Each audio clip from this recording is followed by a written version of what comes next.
Salut à toutes et à tous et bienvenue sur Psyturie, la chaîne qui parle mouvements sociaux, idées politiques et justice éco-sociale.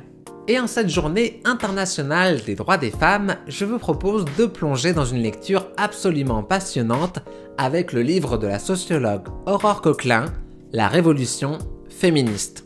Le livre est sorti en 2019 et il a déjà fait parler de lui sur différents types de médias. Mais il me semble que les enseignements et les réflexions qu'il contient sont encore terriblement d'actualité et qu'il est donc important de les diffuser le plus possible. Car pour une lutte qui entend mettre de l'avant l'émancipation de plus de la moitié de l'humanité, il faut dire que le féminisme n'est pas ultra présent dans les grands débats de société, ou en tout cas de manière assez superficielle. Et encore aujourd'hui, beaucoup de femmes peinent à porter cette étiquette ou à lui donner un sens. Comment peut-on expliquer cette situation ? Pour Aurore Coquelin, un des principaux travers du mouvement féministe contemporain, c'est que trop souvent, il ne sait pas dont il hérite. Il est donc nécessaire de revenir sur l'histoire récente du féminisme, et cela à double titre.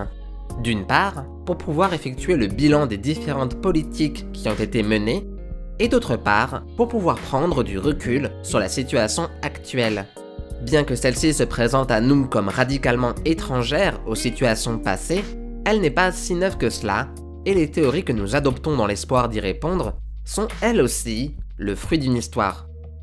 Dans cette vidéo, nous allons revenir sur la première partie du livre qui présente une histoire des différentes vagues féministes qui se sont succédées depuis la seconde vague, avec un focus tout particulier sur la France.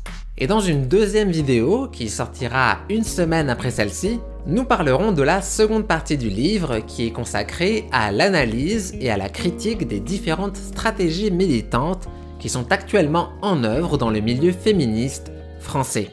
Puis comme ça parlera d'intersectionnalité, il y a beaucoup de choses qui peuvent aussi s'appliquer aux autres luttes. Bref, posez-vous confortablement avec la boisson de votre choix, pour moi ce sera ce magnifique verre d'eau plate. Wow. On est parti pour explorer l'histoire du mouvement féministe. La seconde vague féministe constitue l'acte fondateur du féminisme moderne. Il se constitue autour de la lutte pour l'avortement et la contraception, et correspond vraiment à l'émergence d'un mouvement féministe autonome. En France, on peut identifier trois grands courants qui sont rattachés à la seconde vague. Le féminisme matérialiste, le féminisme différentialiste et le féminisme lutte des classes.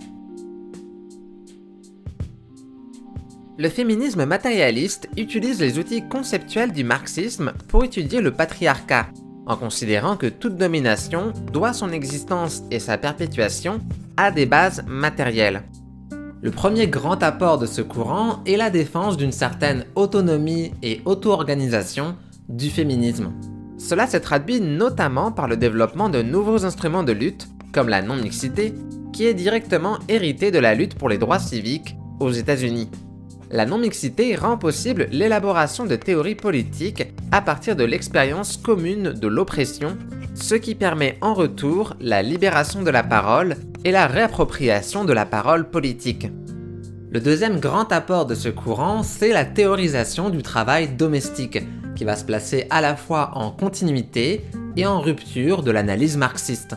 La sociologue Christine Delphi, l'une des plus importantes théoriciennes du travail domestique en France, considère ainsi que le marxisme a tendance à dédouaner la catégorie sociale des hommes de toute responsabilité de l'oppression des femmes, car il considère que seul le système capitaliste aurait un intérêt à cette oppression.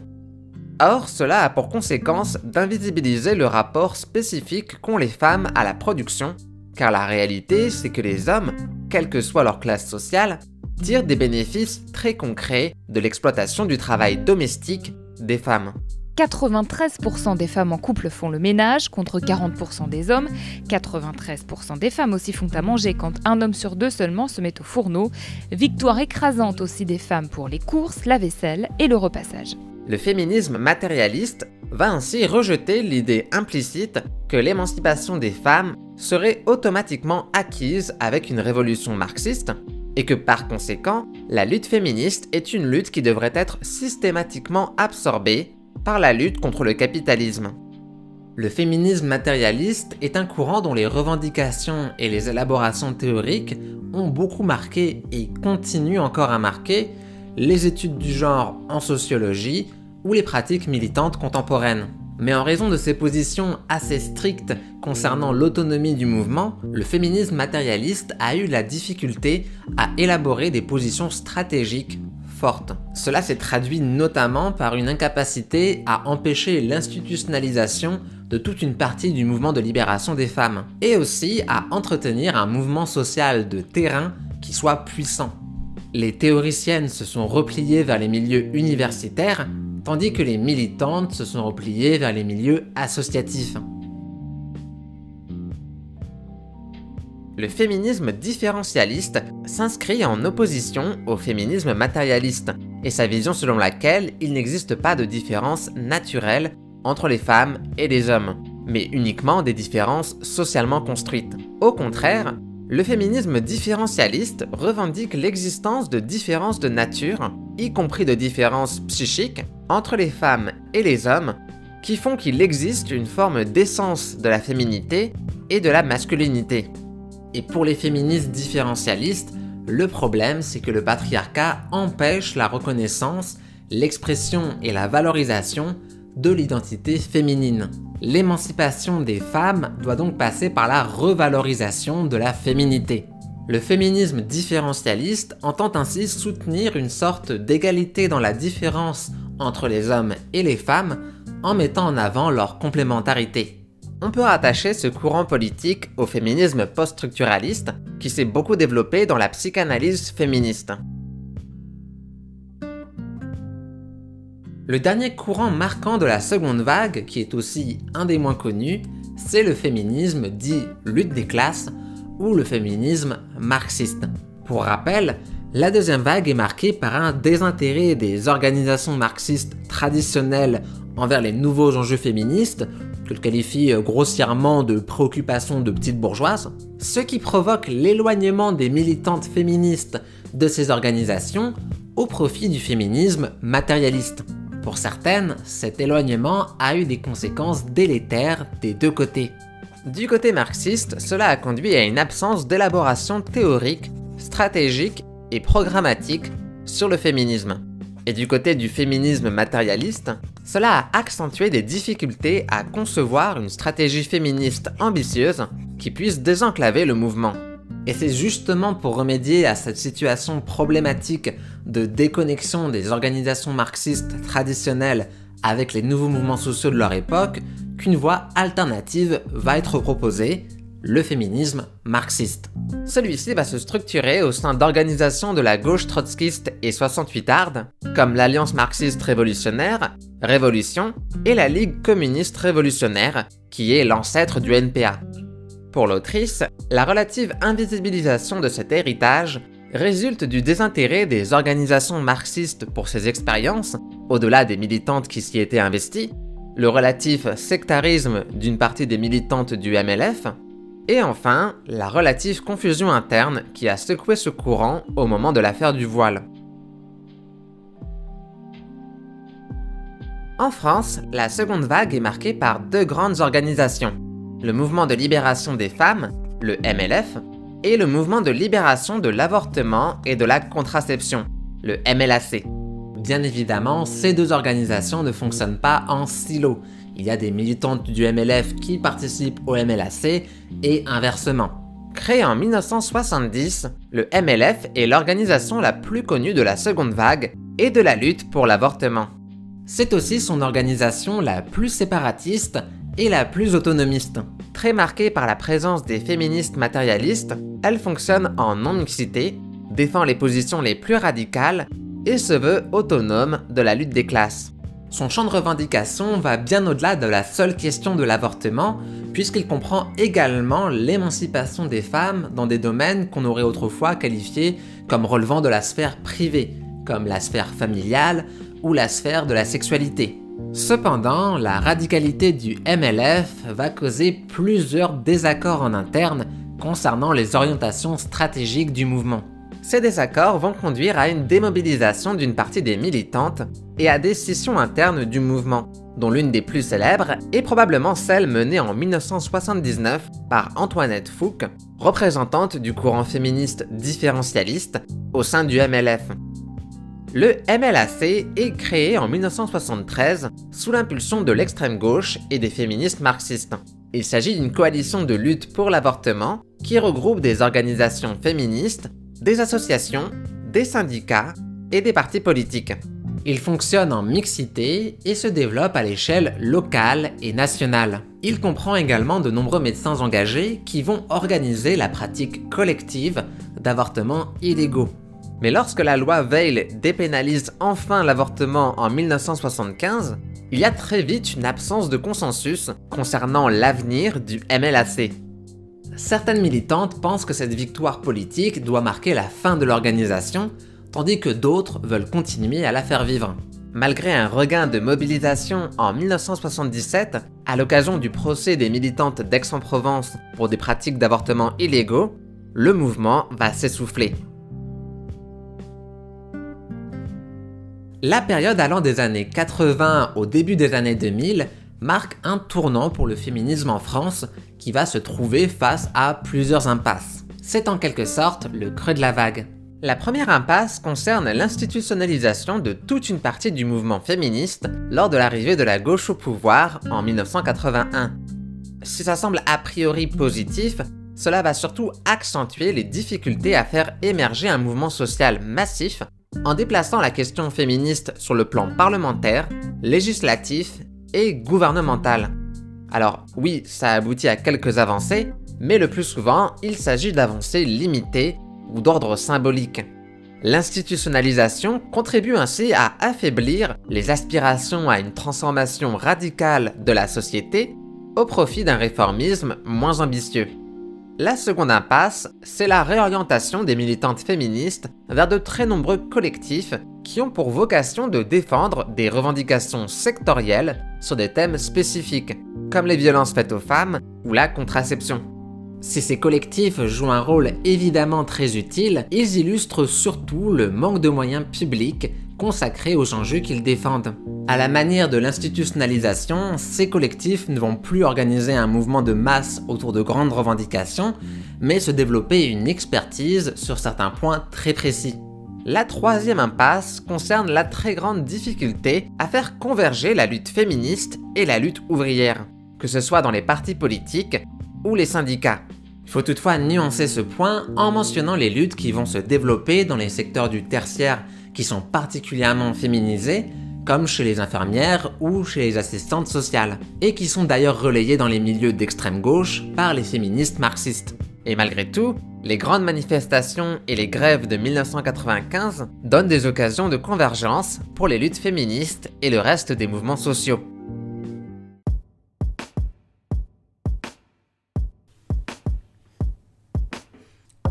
La troisième vague du féminisme, qui commence dans les années 90, constitue une sorte de créature hybride qui synthétise en son sein plus de 40 ans de débats féministes aux États-Unis. Cette hybridité de l'activisme de la troisième vague découle directement des expériences des féministes de la fin du XXe siècle, qui a grandi dans un monde où on leur a dit qu'elles n'avaient plus besoin des mouvements sociaux, sous prétexte que l'égalité des droits pour les minorités raciales, les minorités sexuelles et les femmes aurait été enfin garantie par la loi dans la plupart des pays.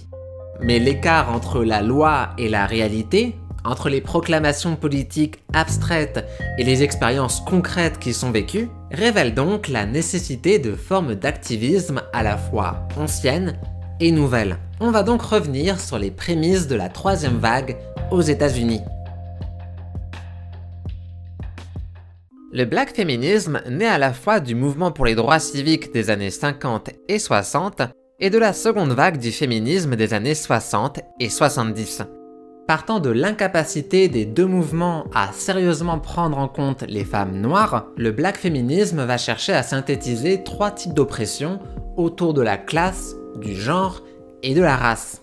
Contrairement à beaucoup de courants de la seconde vague, le black féminisme ne fait pas l'impasse sur la question stratégique et développe une perspective radicale et révolutionnaire qui vise à mobiliser les femmes des classes populaires et racisées. Il faut dire que parmi ses représentantes les plus célèbres, telles que Bell Hooks, Audre Lorde ou Patricia Hill Collins, on trouve aussi Angela Davis, la célèbre militante du Parti communiste américain. Les élaborations théoriques du black féminisme vont grandement contribuer à former le concept d'intersectionnalité qui est absolument essentiel pour caractériser la troisième vague. Les sex wars, qu'on pourrait traduire comme controverses féministes autour du sexe, mais qu'on va continuer à appeler sex wars, désignent un moment de forte polarisation du mouvement féministe américain dans un contexte renouvelé de guerre froide et de néoconservatisme suite à l'élection de Ronald Reagan. Les 3 points centraux qui font débat dans les milieux féministes de l'époque concernent plus précisément l'analyse de la pornographie, le BDSM et la prostitution. On trouve d'un côté les féministes radicales qui voient dans la sexualité un instrument de la domination masculine et un vecteur de violence, qui vont militer contre la pornographie, contre le BDSM et contre la prostitution. Et de l'autre côté, on trouve les féministes dites pro-sexe ou sex-positives qui voient dans la sexualité un potentiel instrument d'émancipation. Ces féministes vont s'intéresser aux sexualités marginales, notamment aux sexualités et aux identités lesbiennes, qu'elles soient BDSM ou non. Ces réflexions seront approfondies plus tard par la théorie queer. La théorie queer naît dans les années 90 avec les travaux sur la performativité de genre de Judith Butler, qui conduit à une nouvelle conceptualisation du genre que l'on pourrait résumer en 3 grands points. Premièrement, les identités de genre ne sont pas des substances intangibles qui précèdent l'expérience, mais le résultat de pratiques mettant en scène les normes de genre. Deuxièmement, le genre est un acte performatif qui doit constamment se redire et se répéter, et donc il n'a aucune efficacité dans sa propre réitération. Le genre n'est pas dit une fois pour toutes. Et donc troisièmement, c'est justement de là que découle la possibilité de troubler le genre. Subvertir la performativité de genre, c'est répéter le genre, mais de façon décalée pour montrer son aspect construit. En somme, troubler et subvertir, c'est défaire le genre. En France, la réception de la théorie queer s'est faite de manière un peu particulière. Déjà, elle a lieu plus tardivement, dans les années 2000 voire 2010, majoritairement pour des raisons de traduction. Ce qui est plus intéressant, c'est que ces héritières et ces héritiers se sont quelque peu distanciés en fait de la théorie de Butler, en cela qu'ils ont adopté une démarche sociologique autour des structures sociales plutôt qu'une démarche philosophique de type post-structuraliste. Autrement dit, on va reprendre les thématiques de la théorie queer, mais pas forcément ses méthodes. Du côté des militantes et des militants, on trouve une dynamique assez similaire à travers laquelle la déconstruction du genre de Butler n'est pas mise en opposition avec la déconstruction du genre des féministes matérialistes. Et c'est particulièrement ironique parce qu'une partie importante des théoriciennes matérialistes comme Christine Delphi rejette en bloc la théorie queer, en la qualifiant d'idéaliste et d'individualiste. Comme quoi, le monde académique et le monde militant, ce n'est pas la même chose. Et il ne faut jamais oublier que les théories subissent souvent un processus de réinterprétation et de réappropriation par celles et ceux qui les découvrent. L'autrice semble d'ailleurs regretter ici qu'en rejetant la méthode de la théorie queer, certaines théoriciennes matérialistes ont été amenées à aussi rejeter les thématiques abordées. L'intersectionnalité représente sans aucun doute l'un des principaux héritages de la troisième vague. En postulant que les rapports de domination ne peuvent pas être analysés séparément et qu'ils interagissent les uns sur les autres, l'intersectionnalité se distingue des 2 autres types d'analyse féministe des dominations qui l'ont précédée. En premier lieu, elle se distingue de l'analyse par analogie qui va chercher à comprendre les dominations en les comparant et en établissant des équivalences. C'est en gros la démarche de Christine Delphi lorsqu'elle compare la domination de genre avec la domination de classe. L'intersectionnalité ne pense pas les dominations sociales en termes de parallèles, mais en termes justement d'intersection et de croisement. Elle se distingue ensuite de l'analyse par addition. La race, la classe ou le genre ne s'additionnent pas nécessairement. Autrement dit, on n'est pas plus dominé parce qu'on subit plus de domination potentielle.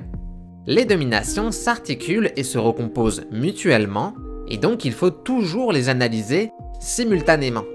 Ce qu'il faut donc retenir de la troisième vague, c'est qu'elle va mener à une recomposition du sujet du féminisme en cessant de le penser comme un tout unifié par la catégorie femme, comme c'était le cas dans la deuxième vague. Bien au contraire, la troisième vague va amener à considérer que le féminisme est traversé par des formes de domination diverses et variées et des intérêts parfois contradictoires. On va également replacer au centre de la politique des identités intersectionnelles qui étaient autrefois marginalisées. Bref, depuis la remise en cause par la troisième vague du sujet même du féminisme, il est devenu plus exact de parler du féminisme au pluriel. En France, la réception de l'intersectionnalité commence au début des années 2000 dans les milieux académiques et dans les années 2010 dans les milieux militants. Dans son ensemble, la troisième vague va révéler d'importants clivages au sein des différents courants féministes français. Ces clivages ont lieu dans un contexte international post-11 septembre et dans un contexte plus français dans lequel les débats autour de la laïcité occupent une place de plus en plus importante. Alors nous n'allons pas revenir sur le détail de ces clivages, ni sur les positions qu'ont adoptées telle ou telle organisation ou personnalité, mais on va au moins les lister. La première rupture se fait sur la laïcité et l'islam, avec l'affaire du voile en septembre 2003, qui aboutira sur la loi du 15 mars 2004 interdisant le port du voile à l'école publique. La deuxième rupture concerne la prostitution et la pénalisation de la clientèle. Tout comme pour le premier clivage, la question sous-jacente du rapport entre l'État et le féminisme est centrale. Et la troisième rupture concerne la place des personnes transgenres et non-binaires, particulièrement dans les espaces de non-mixité, mais aussi dans le mouvement féministe en général. Au-delà de ces points, on constate aussi l'avancée de l'institutionnalisation du féminisme et le développement de son instrumentalisation pour mener des politiques réactionnaires et impérialistes. Mais ça, on y reviendra dans la deuxième vidéo. La quatrième vague démarre progressivement dans les années 2010 par des mobilisations contre les féminicides, notamment en Amérique du Sud, avec le mot d'ordre Ni una menos. En français, pas une de moins. Dans ces mobilisations sud-américaines, les revendications des femmes autochtones, incluant le droit à la terre et aux ressources naturelles, ont une place centrale. Ces mobilisations sont donc teintées de formes renouvelées d'écoféminisme et d'antiracisme. Le mouvement MeToo, qui part des États-Unis en automne 2017, peut être interprété comme un prolongement de cette vague dont il va renforcer la dimension internationale. Cette quatrième vague est portée par une nouvelle génération de militantes et de militants qui possèdent des revendications, des stratégies et des références qui leur sont propres. Les caractéristiques majeures de cette vague sont les suivantes. La question des violences est au centre des débats et des revendications de la quatrième vague. Elle est caractérisée par une importante libération de la parole des femmes, notamment sur les réseaux sociaux. Elle noue des liens explicites avec les luttes du monde du travail, ce qu'avait amorcé la troisième vague sans jamais véritablement y réussir. On trouve également la lutte autour de l'avortement, que ce soit contre sa remise en cause ou pour sa dépénalisation, qui, rappelons-le, était une revendication clé de la seconde vague. On trouve aussi des revendications liées à l'éducation aux questions de genre et d'éducation sexuelle, et des convergences importantes entre le mouvement féministe et le mouvement étudiant.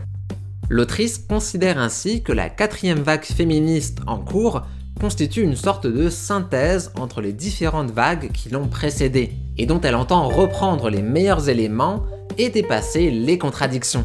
La quatrième vague reprend certaines revendications de la seconde vague, comme l'avortement, et renoue avec les mobilisations de masse. Mais son analyse de la catégorie femme, comme étant située au croisement de plusieurs rapports de domination, et sa manière d'envisager le féminisme comme étant intrinsèquement lié aux luttes LGBTQ+, est un héritage direct de la troisième vague. Et enfin, sa tentative de réparer le lien entre le mouvement féministe et le mouvement ouvrier, et de poser la question centrale de la stratégie, démontre un regain d'intérêt pour une variété de traditions militantes et idéologiques. La quatrième vague s'inscrit donc à la fois dans une rupture et dans une continuité des deux vagues précédentes. Alors, comment s'est manifestée la 4e vague en France? S'il est souvent admis que le mouvement féministe est plus faible en France que dans d'autres pays, il n'est pas inerte et on observe que les militantes et les militants manifestent régulièrement leur soutien aux luttes féministes qui se déroulent ailleurs dans le monde. Le milieu est réceptif aux débats et aux événements qui l'entourent. Ainsi, c'est le mouvement contre les violences sexistes et le hashtag MeToo en 2017 qui marque le début de la 4e vague en France. Et ce qui est intéressant, c'est qu'à cause du petit retard qu'on a eu en France dans la réception de la 3e vague, on assiste à une situation où on reçoit à la fois la 3e vague et la 4e vague. C'est ouf. Alors bien que la 4e vague en France n'ait pas atteint les niveaux d'intensité qu'on retrouve dans d'autres pays, il y a quand même des choses qui ont changé. Et pour être honnête, si on revient quelques années en arrière, c'était pas évident. Malgré l'avancée du mariage pour tous, qui n'aura pas échappé à une certaine instrumentalisation par le Parti socialiste, les insuffisances et les trahisons en matière de politique féministe n'ont pas manqué. Que ce soit le recul sur la PMA et l'ABCD de l'égalité, ou les coupes budgétaires dans la santé avec toutes ses répercussions sur les centres IVG et les centres liés à la santé des femmes. La période marque aussi une mobilisation croissante des franges catholiques réactionnaires et de l'extrême droite, en face desquelles une partie des milieux féministes a été complètement incapable de mener une riposte. Mais la mobilisation contre la loi travail de 2016 fait entrevoir de nouvelles perspectives avec la création de commissions féministes dans les assemblées du mouvement Nuit debout, l'ancrage de revendications et de pratiques militantes féministes dans le militantisme étudiant, ou encore la présence plus marquée des Pink Blocs. Et enfin, l'intensification des luttes sociales sous le mandat d'Emmanuel Macron, à partir du mouvement des Gilets jaunes, voit un regain de revendications féministes populaires avec la mise en place de collectifs Gilets jaunes féminins et de nombreuses autres initiatives. Sur les questions qui fâchent, les questions qui tendent, tout ça, le milieu féministe français connaît une augmentation des tensions en son sein depuis les années 2000 et 2010.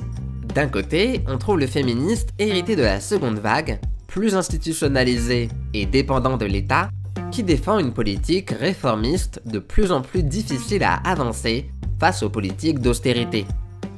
De l'autre côté, on trouve un féminisme plus radical, apparu dans les années 2000 et 2010, et qui se construit en opposition au féminisme institutionnel autour de 3 grands débats que sont la laïcité et l'islam, la prostitution et la place des personnes transgenres et non-binaires. De par ses rhétoriques et ses pratiques inclusives, sa reconceptualisation du sujet du féminisme et sa manière de penser les différents rapports de domination, ce féminisme s'inscrit bien plus dans la 3e vague du féminisme intersectionnel. Alors il est important de souligner que si cette représentation en 2 blocs nous permet de comprendre ce qui s'est joué et ce qui continue encore à se jouer dans les milieux féministes depuis les années 2000, cette représentation est une représentation simplifiée. Certains groupes sont plus difficiles à caser, il y en a d'autres qui s'inscrivent pas vraiment dans ce clivage, et il y en a d'autres qui vont être d'accord avec l'un des blocs sur un sujet et d'accord avec l'autre bloc sur un autre. Et même au sein des blocs, tout le monde n'a pas les mêmes motivations. Cette vidéo est maintenant terminée, merci de l'avoir visionnée et j'espère qu'elle vous aura appris beaucoup de choses. Si vous voulez soutenir mon travail, n'hésitez pas à vous abonner, à mettre un commentaire, un petit like et tout le tralala. On se retrouve la semaine prochaine pour la seconde partie de cette vidéo. Et en attendant, prenez soin de vous, prenez soin des autres et prenez soin de la Terre.